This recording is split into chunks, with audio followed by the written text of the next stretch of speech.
کربلا میں کربلا والوں اور اہل بیت کے ماننے والوں کی زندگی میں ایک چیز عیاں نظر آتی تھی، اور جس کا ذکر خدا قرآن میں خود بھی کرتا ہے کہ وَاعْفُوا وَاصْفَحُوا حَتَّى يَغْفِرَ اللَّهُ لَكُمْ، معاف کرو۔ سنگ دل بندہ کبھی معاف نہیں کرتا۔ حر آتے ہیں امام حسین کی خدمت میں، مولا چاہتے تو معاف نہ کرتے نا، یہ اختیار حسین کا تھا نا، لیکن کس طرح سینے سے لگا کے امام حسین نے حر کو کیا کیا؟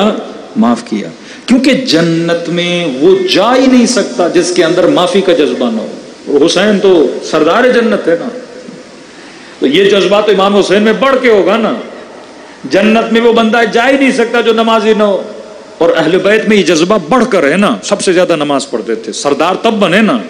جنت میں وہ جاتا ہے جو کثرت سے مثلا سجدے کا شوقین ہو، اور اہل بیت سب سے زیادہ کیا کرتے تھے؟ سجدہ۔ جنت میں کنجوس نہیں جائے گا، سخی جائے گا، اہل بیت سب سے زیادہ کیا تھے؟ سخی تھے۔ جنت میں وہ جائے گا جس کے اندر قربانی ایثار کا جذبہ ہو، اہل بیت میں سب سے زیادہ ایثار تھا، بچے قربان کیے، مال قربان کیا، بدن قربان کیا۔ جنت میں وہ جا ہی نہیں سکتا جو سچا نہ ہو، اہل بیت کیا ہیں؟ اصدق الصادقین ہے، جن کا لقب ہی کیا ہے؟ صادق ہے۔ جنت میں وہ جا ہی نہیں سکتا جو بندہ صابر نہ ہو، اہل بیت اصبر الصابرین ہے، سب سے زیادہ ان میں صبر پایا جاتا ہے۔ یعنی آپ جنتیوں کی صفات نکالیں اور اہل بیت کے اندر وہ صفات سب سے اعلیٰ ڈگری میں پائی جاتی ہے، اس اعلیٰ ڈگری کی صفت کی وجہ سے آپ بولتے ہو یہ سردار جنت ہیں۔ اب ظاہر آپ سردار کسے بناتے ہو؟ لشکر کا سپہ سالار اسے بناتے جو سب سے زیادہ بہادر ہو۔ اب جنت میں سچے، جنت میں سخی، جنت میں بہادر، جنت میں صابر، جنت میں شاکر، جنت میں ساجد، جنت میں مصلی، جنت میں حاجی، یہ سارے جنت میں ہوں گے نا۔ اب سردار تب سردار بنے گا جس نے ان سب سے زیادہ نمازیں پڑھی ہوں، سب سے زیادہ سجدے کی ہوں، سب سے زیادہ سخاوت کی ہو، سب سے زیادہ ایثار کیا ہو، سب سے زیادہ بہادری کی ہو۔ تبھی یہ برملا چیلنج ہے کہ مسلمانوں میں اگر بہادری کا نام کسی پہ اچھا آتا ہے اور سب سے زیادہ بہادر کسی کا نام آتا ہے تو وہ ذات علی ابن ابی طالب ہے۔ صابر میں جس کا نام سب سے زیادہ آتا ہے وہ کون ہے؟ امام حسین ہے۔ سخاوت میں نام جس کا سب سے زیادہ آتا ہے وہ حسن ابن علی ہے۔ صداقت میں جس کا سب سے زیادہ نام آتا ہے وہ صدیقہ کبریٰ ہے۔ ساری صفات آپ کیا دیکھ رہے ہیں؟ اعلیٰ ہیں۔ بھائی مجھے یہ صفت پیدا کرنی، یہ اصول ہوں گے۔ جنت آٹومیٹک نہیں ہے، ایک پروگرامنگ خدا نے کی ہوئی ہے، دروازے پہ لکھا ہوا ہے، آپ جاؤ گے تو آپ اسکین ہو گے۔ اب اگر یہ صفات آپ کے اندر ہیں تو بندہ جنت میں، اور انہی صفات والا بندہ اگر جہنم میں جانا چاہے تو جہنم کا گیٹ ہی نہیں کھلے گا۔ اللہ کی پوری پروگرامنگ ہے۔ کہتے ہیں نا اللہ جنتی کو جہنم میں بھیجنا چاہے بھیج سکتا ہے۔ میں نے کہا مسئلہ یہ نہیں، اللہ جسے چاہے جہاں چاہے بھیج سکتا ہے، لیکن اللہ نے فارمولے بنائے ہوئے ہیں۔ جنت کا گیٹ کا اپنا فارمولہ ہے، جہنم کے گیٹ کا اپنا فارمولہ ہے۔ اب بندہ جائے گا وہ دروازہ کھلے گا ہی نہیں، کیونکہ اس کے اندر وہ کوڈنگ ہے ہی نہیں کہ جہنم میں جائے۔ اور اگر جہنم والا جنت میں جانا چاہے تو جنت کا دروازہ اس کے اسکین کرے گا، اس کے اندر وہ جراثیم ہے ہی نہیں کہ یہ جنت کے اندر جا سکے۔ تو نے بس وہ فارمولے اپنے اندر لانے ہیں، آٹومیٹیکلی بندہ جنت میں اور جہنمی بھی آٹومیٹیکلی جہنم میں۔ کیوں کہا کہ خود ملائک کی عجیب قرآن کی آیت ہے کہ جہنمیوں کو ماتھے کے بالوں سے پکڑ کے گھسیٹ کے لے جائیں گے۔ کہ مولا کیسے پتا چلے گا یہ جہنمی جن کا؟ یعرف المجرمون بسیماہم، مجرم اپنے چہرے سے پہچانا جائے گا۔ تیرے اندر وہ سارے جراثیم ہوں گے، دور سے پتا چلے گا بندہ جہنمی ہے، دور سے پتا چلے گا بندہ جہنمی ہے۔ کبھی کبھی ان چیزوں کو آپ دنیا میں بھی محسوس کریں۔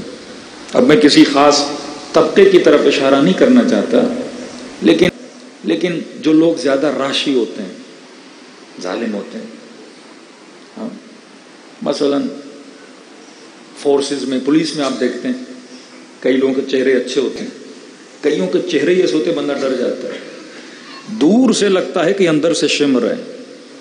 ہاں؟ آپ کی قساوت کبھی آپ کے چہرے پہ ظاہر ہو جاتی ہے، آپ کی وجود کی اندر کی سختی شراب پی پی کے، رشوتیں لے لے کے، لوگوں پہ ظلم کر کر کے، مار کٹائی کر کے انسان کا چہرہ کیا ہو جاتا ہے؟ کرخت ہو جاتا ہے۔ جب دنیا کے گناہ کو اثر میرے چہرے پہ ہوتا ہے تو آخرت میں اس کا کتنا اثر ہوگا؟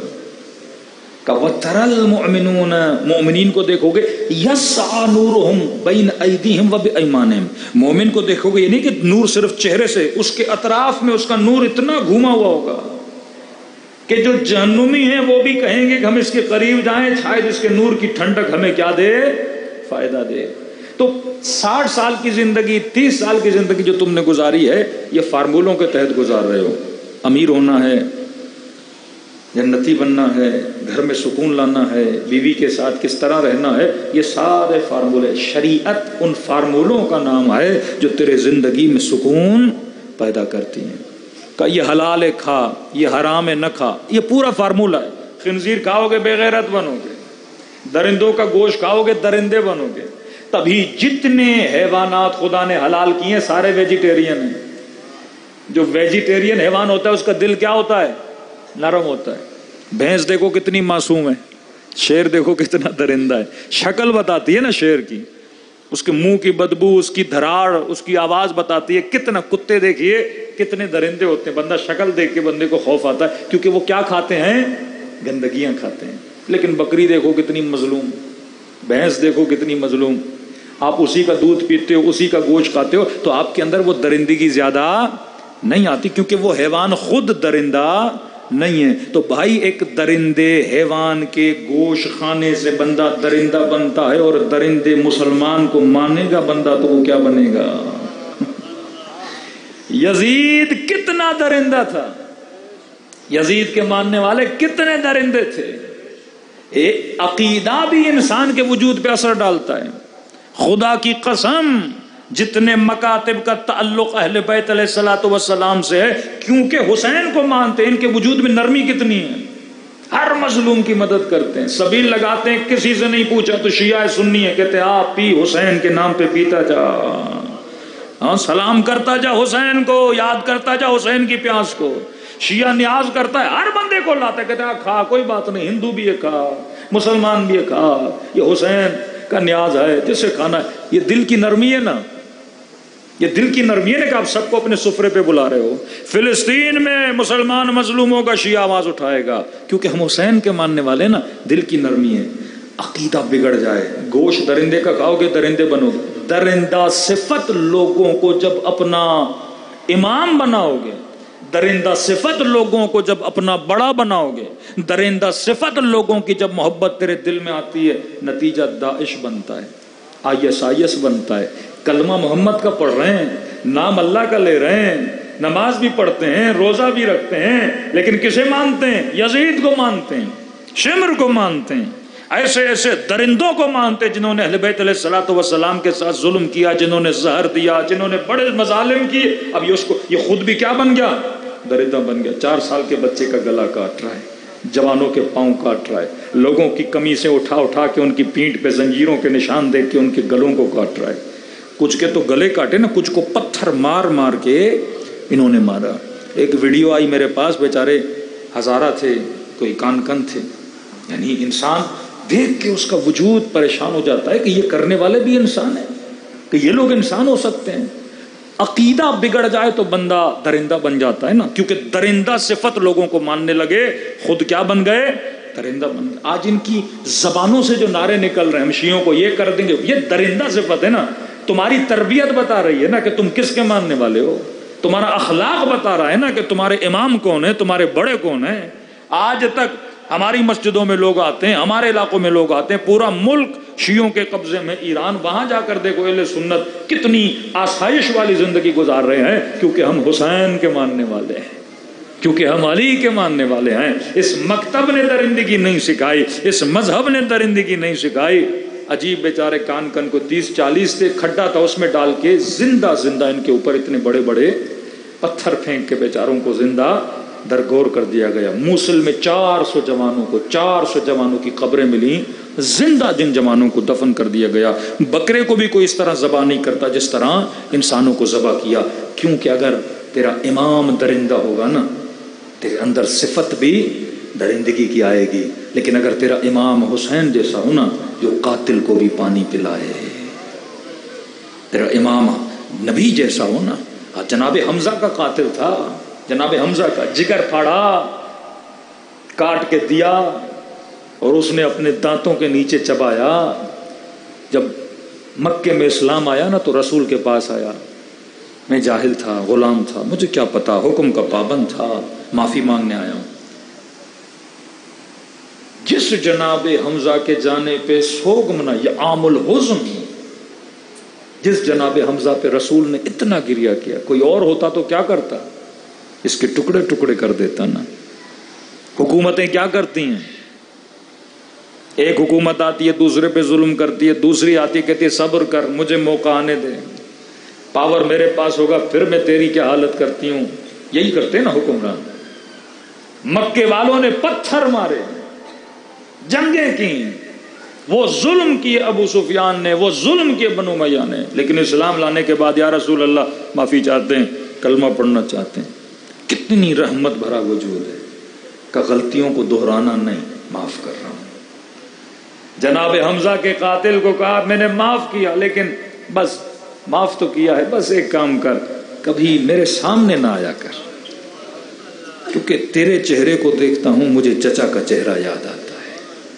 ہاں اب سوچو 4 سالہ بچی پہ کیا گزری ہوگی، زینب پہ کیا گزری ہوگی کہ بابا کا قاتل بار بار بار بار سامنے سے گزرتا تھا.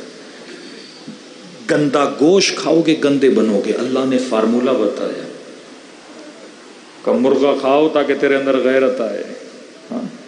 حلال حیوانات، ہر حیوان کا ایک فائدہ بتایا. کون سا حیوان کون سا فائدہ، ہر غذا میں اہل بیت نے ایک پوری سائنس ہے. جو کھاتے ہو اس کا اثر ہے، جو بولتے ہو اس کا اثر ہے، جو پڑھتے ہو اس کا اثر ہے، جسے مانتے ہو اس کا اثر ہے، جو کرتے ہو اس کا اثر ہے. لمحہ لمحہ یہ کائنات تیرے اوپر کیا ڈال رہی ہے، اثر ڈال رہی ہے. اب ان فارمولاز کو ریڈ کرو، اب یہ کتاب قانون آپ کے سامنے آ جائے گی، پھر زندگی بندے کی کیا بن جائے گی، جنتی بن جائے گی. اب ان ہزاروں فارمولوں میں سے ایک فارمولا یہ تزکیہ نفس کے قد افلح من زکاہا وقد خاب من دساہا.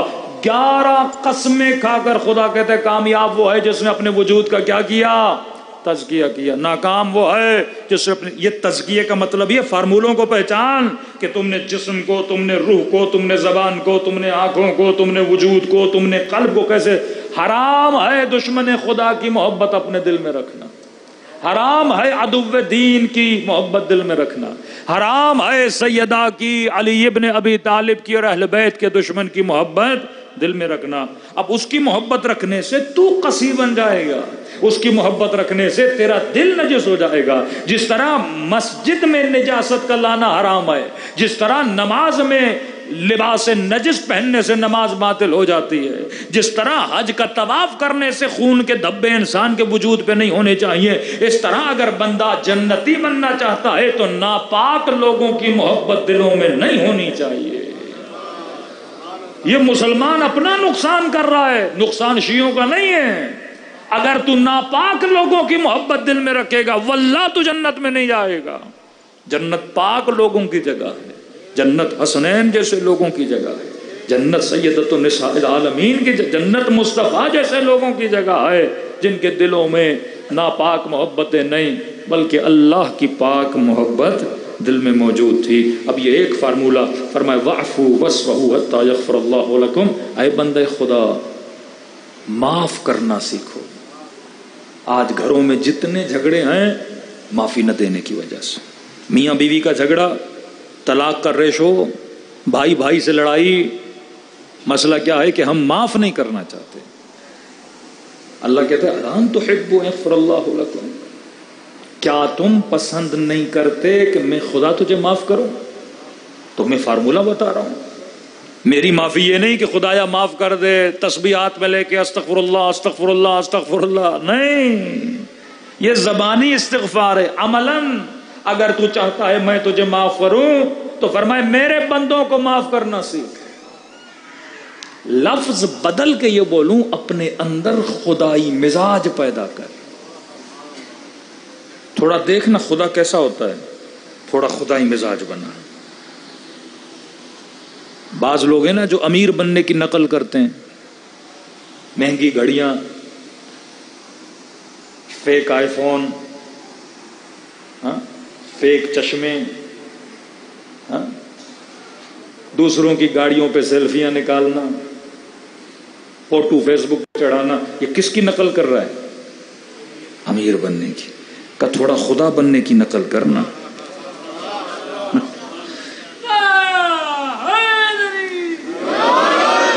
صبغۃ اللہ ومن احسن من اللہ صبغہ، رنگ خدا پیدا کرنا۔ دیکھ خدا کیا ہوتا ہے، خدا کیا کرتا ہے، تو بھی وہ کام کرنا، خدائی کام کرنا شروع کرنا۔ اب کئی ایسے کام ہے تو نہیں کر سکتا، مثلا خلقت نہیں، لیکن وہ رازق ہے، تو رازق بننا۔ وہ صابر ہے، تو صابر بننا۔ وہ بخشنے والا ہے، کہتا ہے اگر تیرے گناہ آسمان کے ستاروں سے بھی زیادہ ہوں توبہ کر، معافی ہے۔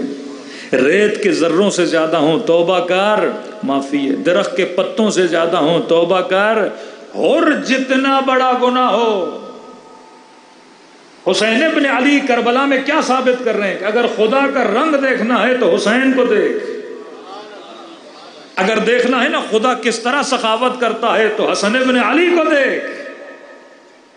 شجاعت، صبر دیکھنا ہے، یہ ساری چیزیں وجود اہل بیت میں کیا ہو رہی ہیں؟ ظاہر ہو رہی ہیں۔ عبدی اطاعنی اجعلک مثل، اے میرے بندے میری اطاعت کر، میں تجھے اپنے جیسا بنا دیتا ہوں۔ کیا مطلب؟ تیرے مزاج میں خدا آ جائے گا۔ یہ روح کیا ہے؟ نفخت من روحی، اپنے وجود کا نفخہ ہے روح الہی۔ ہم رنگ خدا بن سکتے ہیں، ہمارا اخلاق خدائی بن سکتا ہے۔ ہمارا اخلاق، اہل بیت کا اخلاق اخلاق خدا ہے۔ تخلقوا باخلاق اللہ، حدیث ہے نا کہ اپنے اخلاق کو اللہ کے اخلاق میں بدل دو۔ خدا کا بندوں کے ساتھ کیا برتاؤ ہے تو وہی برتاؤ کرنا شروع کر دے۔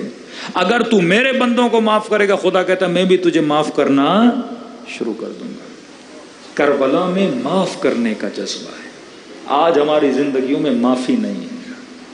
چھوٹی سی چھوٹی غلطی ہم معاف کرنے کے لیے تیار نہیں، چھوٹی سی چھوٹی بدتمیزی کرنے کے لیے تیار نہیں ہے۔ اب معاف ہم کیوں نہیں کرتے؟ اس کا ایک ریزن ہے، کیونکہ ہمارے اندر ذات کی محبت بہت زیادہ ہے۔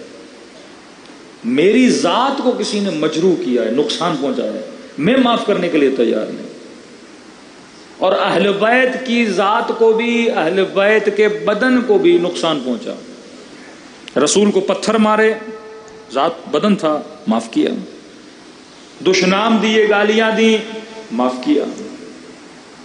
امام حسین پہ پانی بند ہوا کیونکہ اور نے راستہ روکا تھا، امام نے پھر بھی کیا کیا؟ معاف کیا۔ حب ذات کی وجہ سے ہم کسی کو معاف نہیں کرتے۔ اب آؤ زیارت عاشورہ میں امام حسین کیا سکھاتے ہیں، اہل بیت کیا سکھاتے ہیں؟ انی ظلمون لمن سالمکم وحرب لمن حاربکم۔ مولا سلم، محبت ہے میری ہر اس بندے سے جو آپ سے محبت کرتا ہے، میری دشمنی ہے ہر اس بندے سے، جنگ ہے اور اعلان جنگ ہے ہر اس بندے سے جس نے آپ کے ساتھ کیا کی ہے؟ جنگ کی۔ مطلب جنگ کروں گا اپنی وجہ سے نہیں، تیری وجہ سے۔ محبت کروں گا اپنی وجہ سے نہیں، تیری وجہ سے۔ گویا میں نے اپنی ذات کو معیار نہیں بنایا، معیار کس کو بنا رہا ہوں؟ حسین کو بنا رہا ہوں نا۔ اگر ہم سب کا معیار ایک ہو جائے کہ بھائی اس سے محبت کرو گے تو میں تجھ سے محبت کروں گا، اس سے دشمنی کرو گے تو میری دشمنی ہے۔ ہم سب کا تعلق کس کی وجہ سے بنے؟ حسین کی وجہ سے، علی ابن ابی طالب کی وجہ سے، تو ساری دشمنیاں کیا ہو جائیں گی؟ ختم ہو جائیں گی نا۔ یہاں مسئلہ کیا ہے کہ ہم نے معیار کسے بنایا ہے؟ میری بیٹی کو، میرے بیٹے کو مجھے گالی دی، میں آ گیا نا، اور جہاں میں تو وہاں خدا نہیں، جہاں میں تو وہاں حسین نہیں۔ کربلا کا ایک مقام اور ایک جگہ دکھاؤ جہاں حسین میں نظر آئی ہو، ایک جگہ دکھا دو۔ میرا بیٹا، میرا مال، میرا بدن نہیں، کہہ رہے خدا رضاً برضا و تسلیما لامرہ، حسین تیری رضا پہ راضی ہے، تیرے امر کے سامنے تسلیم ہے۔ اے خدا میں کیا ہوں؟ سب کچھ کیا ہے؟ تو ہے۔ تیرے دین کے لیے میرا بدن حاضر ہے، تیرے دین کے لیے میری زینب حاضر ہے، تیرے دین کے لیے میری سکینہ حاضر ہے، تیرے دین کے لیے میرا علی اصغر حاضر ہے۔ اب خدا نے کہا حسین تو نے سب کچھ میرے لیے قربان کیا، میں خدا بھی سب کچھ تیرے لیے نچھاور کر دوں گا۔ اور محمد والے محمد بلند سے بلند تر صلوات۔ اللہم صلی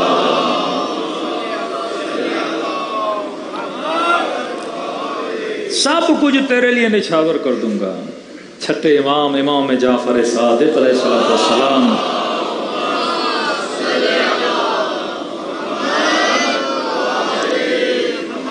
مولا کے پاس ایک صحابی ہے، مولا خدمت میں حاضر ہوا، امام نے سوال کیا کہ بتا تو نے کتنے حج کیے ہیں؟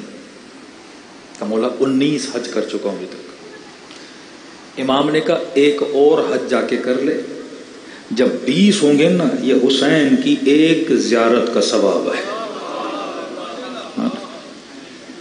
حج اللہ کے گھر کا، زیارت حسین کے گھر کی، خدا ثواب 20 گنا زیادہ دے رہا ہے، کیونکہ حسین نے اپنا سب کچھ خدا پہ نچھاور کیا۔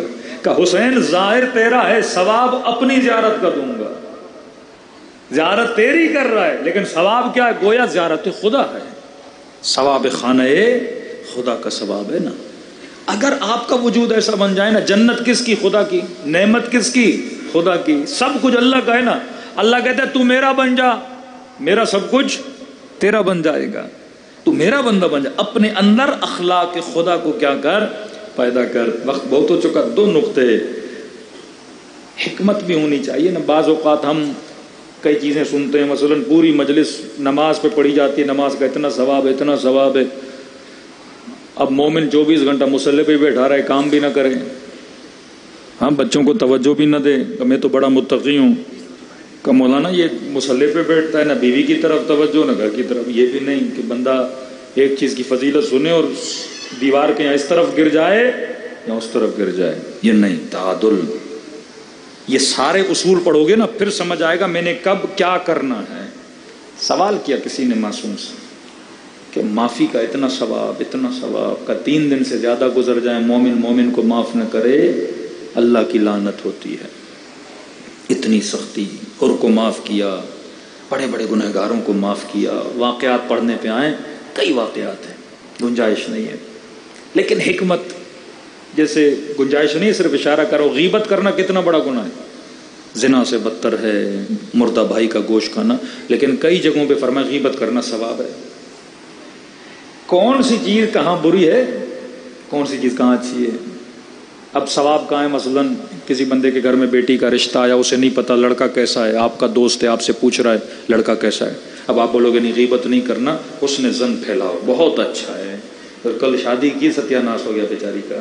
کہ نہیں یہاں بتاؤ، بندہ بزنس کر رہا ہے، آپ سے کوئی پوچھ رہا ہے امانتاً بندہ کیسا، آپ سچ بتاؤ۔ مظلوم ہے جس پہ ظلم ہوا ہے، وہ آپ کے ساتھ ہمدردی کرنے آتا ہے، میرے ساتھ یہ ہوا یہ ہوا، اس کی باتیں سنو تاکہ اس کا من کیا ہو جائے، ہلکا ہو جائے۔ مثلا معافی کہاں پر ہے اور کہاں پر نہیں ہے؟ کیا ہر بندے کو معاف کر دیں؟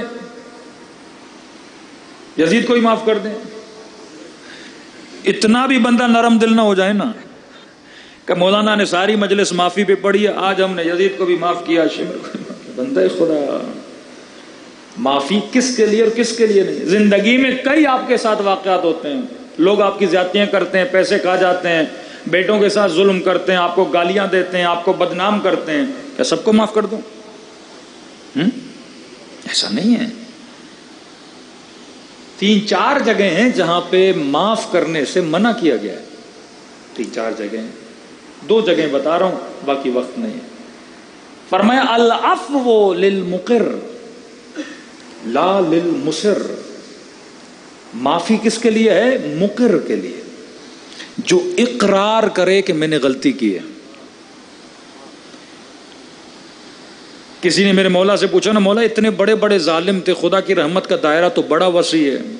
اب کئی لوگوں نے میری پرانی مجلسوں سے کلپ کاٹ کے میرے خلاف بھی چلائیں کہ مولانا نے شمر کو معاف کروا دیا اور یزید کو معاف کروا دیا۔ پوری بات میری پتہ ہی نہیں کسی کو۔ کہ مولا اتنے بڑے بڑے ظالم ہیں اور خدا کی رحمت تو بہت بڑی ہے نا۔ آتے تھے نا معصومین سے کہ بھائی مثلا سوئی کے سوراخ سے خدا اونٹ کی قطار گزار سکتا ہے، انڈے میں دنیا ڈا، ایسے ایسے سوالات، یہ بھی کائنڈ آف دیز کوشچنس تھے۔ کہ خدا تو ہر نمرود فرعون معاف کر سکتا ہے. امام نے کہا اللہ قدرت رکھتا ہے، ہر کام کی قدرت رکھتا ہے، معافی کی بھی قدرت رکھتا ہے. کہ پھر اس کا مطلب یہ خدا معاف کرے گا؟ کہ دیکھو معاف کرنے کے لیے بندے کا توبہ کرنا ضروری ہے. پوری زندگی بندہ گناہ کرے اور بغیر توبہ مر گیا، معافی نہیں ہے نا. کیوں علی کہتے ہیں ہر شب جمعہ دعائے کمیل پڑھ، تیری موت کا پتہ نہیں. توبہ کرنا، ہر مجلس میں آ کے گریا کرنا. کہ العفو للمقر. یزید نے کب توبہ کی؟ شمر نے کب توبہ کی؟ یہ مرتے دم تک بدبخت رہے اور شقی رہے. دوسرا قتل نفس زکی، قتل امام کی معافی ہے ہی نہیں. آخر تک امام شمر کو کہتے رہے چھری اگر گلے پہ چل گئی نا اب تک مہلت ہے، چھری چلانے سے پہلے، لیکن چھری چل گئی تو معافی نہیں. آواز دینے سے پہلے کہنے لگے جسے جانا ہے مجھے چھوڑ کے چلا جائے، لیکن جب آواز دوں گا نا حل من ناصر ینصرنا، سنو گے حجت تمام ہو گئی. پھر کیسی معافی؟ العفو للمقر. معافی مقر کے لیے. بندے نے آپ کے ساتھ، آپ کی بیٹی کے ساتھ آپ کو گالیاں دی، آپ کا مال کھا گیا، بہت اس نے آپ کے ساتھ زیادتی کی، آتا ہے آپ کے پاس کہتا ہے مجھے معاف کر دو، نادان تھا، آپ کے پیسے ہیں میرے سر پہ لیکن کیا کروں، فقیر ہوں، دے نہیں سکتا، اللہ نے استطاعت دی دوں گا. معافی مانگ رہا ہے، اظہار اقرار کر رہا ہے. فرمایا اسے معاف کر دو. لیکن ایک بندہ ہے نہیں، گالیاں بھی دیتا ہے، کہتا ہے جا جو کرنا ہے کر، پیسے بھی کھاتا ہے، کہتا اب لینے ہیں تو لے کے دکھا، بیٹی کے ساتھ، بیٹے کے ساتھ، آپ کے ساتھ زیادتی کرتا ہے، سینہ چوڑا کر کے بولتا ہے جو کرنا ہے کر. کہتا نہیں اس کے لیے معافی نہیں، 4 فائریں ڈال کے اس کو تھانے میں جوتے بھی مرواؤ. ایسے بندے کو معافی نہیں. معافی اس کے لیے ہے جو آپ سے معافی مانگے نا، جو اظہار گناہ کرے نا. بیوی ہے اس نے بڑی زیادتی کی ہے، مثلا شوہر کے ساتھ آتی ہے کہتی ہے مجھ سے غلطی ہو گئی معاف کر دو، معاف کر دو. شوہر ہے بیوی کے ساتھ زیادتی کیے جاتا ہے، کہتا ہے مجھ سے غلطی ہو گئی کیا کر دو، معاف کر دو. دوسرا سوال کب تک غلطی معاف کریں؟ ایک بار چوری کی معاف کیا، 2 بار چوری کی معاف کیا. معصوم فرماتے مومن ایک سوراخ سے 3 بار ڈسا نہیں جاتا. معافی بھی کوئی حد ہے نا. عورت کو کہتا ہے میاں نے ایک بار طلاق دی، پھر کا واپس آ جا، چلی آئی، پھر طلاق دی، پھر کا واپس، تیسری بار طلاق دی. کہ بندی خدا اب چوتھی بار تیرے اوپر یہ مرد ہی حرام ہے، تو باز نہیں آ رہی، اللہ نے تیرے اوپر اسے کیا کر دیا، حرام کر دیا. مطلب اب کسی اور 3 بار تو اس بندے کو آزما چکی ہے، اب چوتھی بار بھی تجھے بلا رہا ہے تو کہا تو بے وقوف ہے، مطلب تیرا مزاج ہی نہیں مل رہا نا. اب جا کسی اور مرد کے ساتھ نکاح کر جس کے ساتھ تیرا مزاج کیا ہو جائے، مل جائے. تو مومن ایک سوراخ سے 3 بار ڈسا نہیں جاتا. جنگ بدر ہوئی، ایک بندے کو پکڑ کے آئے رسول خدا کی خدمت میں، رسول گرامی نے اور کہا کہ یا رسول اللہ ہمارے مقابلے میں لڑ رہا تھا. اس نے نبی کے سامنے ہاتھ جوڑ دیا، رسول اللہ معافی مانگتا ہوں. بہت گڑ گڑایا، آج کے بعد آپ کے مقابلے میں نہیں آؤں گا. نبی نے کہا ٹھیک ہے معاف کیا. کب دوبارہ نہ آنا، نہیں آؤں گا. جنگ احد ہوئی، پھر آیا، پھر لوگوں نے پکڑا، پھر وہی ڈرامے بازی، یا رسول اللہ غلطی ہو گئی. پھر نبی نے کہا نہیں، العفو للمقر لا للمصر. جو بار بار اپنی خطا پہ اصرار کرے اس کے لیے معافی نہیں ہے. کیسی سزائے موت سنائی جائے تو انسان دیکھے کہ میں معاف کسے کر رہا ہوں اور کب کرنا ہے اور کتنی بار کرنا ہے. بار بار معاف کرو گے بندہ غلطی کرے گا، نوکر غلطی کرے گا، چپڑاسی غلطی کرے گا، وہ آپ کی زندگی کو جہنم بنا دے گا. تو اہل بیت نے کیا بتائے ہیں؟ اصول بتائیں، اصولوں کو فالو کریں گے دنیا بھی کامیاب آخرت بھی کامیاب. صلوات پڑھے محمد و آل محمد.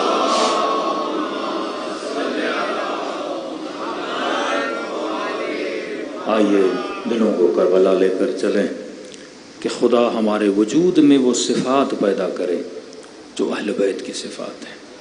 ہمارے وجود میں وہ اخلاق پیدا کرے، تخلقوا باخلاق اللہ، جو پروردگار عالم کا اخلاق. یہ چیزیں میرے کام کی ہیں.